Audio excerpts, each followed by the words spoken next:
I'm Kel, author and artist, and I want to talk today about creative planning from a daily to-do list perspective, in terms of how do you balance your workday, especially when you work from home, are creatively driven, only accountable to yourself. The best advice I was ever given from an administrative planning point of view is to only ever put 6 things on your daily to-do list. So at the start of the day or the day before, whenever it is you make your to-do list for the day, 6 items only. Obviously, this is a little bit variable. If one of those items is to empty your office bin, well, you can probably manage a little bit more than 6 menial tasks like that.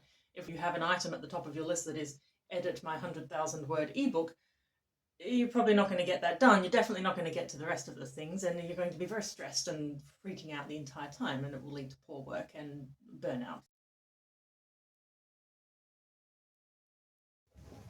Oh my goodness.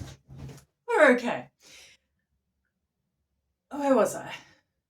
It's about understanding that in the 7 to 8 hour workday, and this will scale depending on whatever size work chunk you're looking at, you can't be at 100% the entire time. And I think as creatives especially, or when you're working from home in something that is sort of very much a passion project and self-driven, you tend to think, oh no, I stepped away from the art desk for 15 minutes. You feel horribly guilty, but staying at that art desk would not have meant 15 minutes more productive work, because you can't be on 100% of the time. You need that ebb and flow throughout the day, which you would probably find you have if you worked in an office in a 9 to 5 job.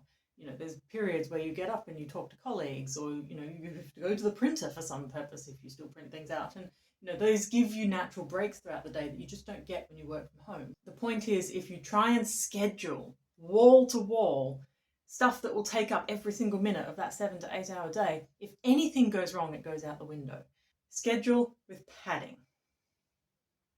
That said, if I was just writing down to-do lists with 6 items on them, I'm going to spend all night stressing about all the things I couldn't put on my to-do list because I hit 6 items when I was preparing the next day's workflow, and oh my god, there's still so much stuff I haven't got on the list, and when am I going to do that? And hey, I have another list.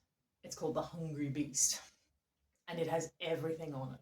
The point of this list is to think of more bloody things to put on it. Like, if you want to think of it that way, don't feel like you're overloading yourself when you write this list. The point of this list is to feed it. You feed this anyway. Feed the list. Feed the beast. It's hungry. It wants your to-do items. So on the list, anytime I think of anything, it can be something really small, like I have to go and pick up eggs. It can be something really large, like I need to finish the Tarnan verse, which is kind of my life's writing project. And everything goes on it.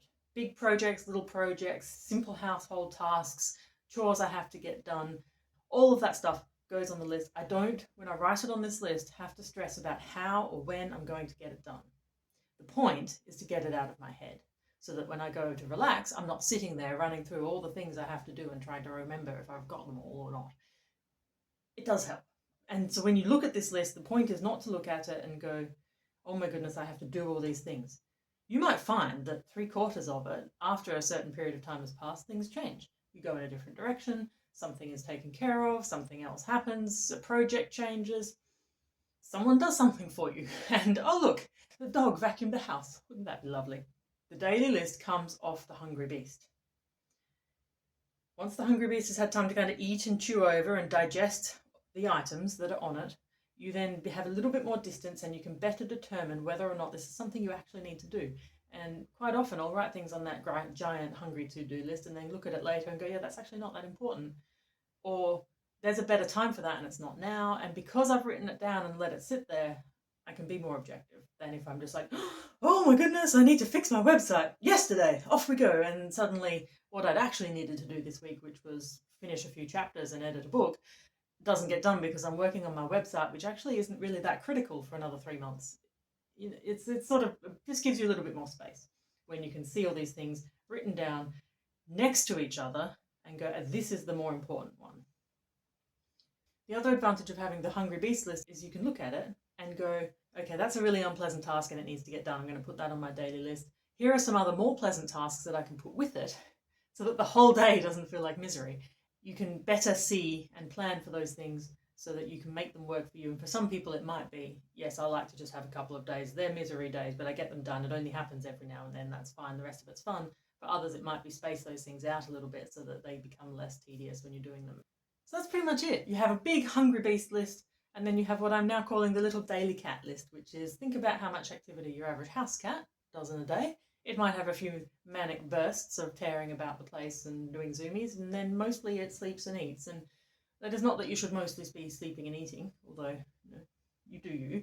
But it is just that be kind to yourself, be gentle, take moments to relax in the sun and enjoy your day, because if you are doing this solopreneur creative gig, or you're doing any sort of career or hobby that involves making something, it's already a difficult task. Don't make it harder. I hope that if you're looking for a way to manage your priorities and tasks and time this year, you might try the Hungry Beast Daily Cat approach.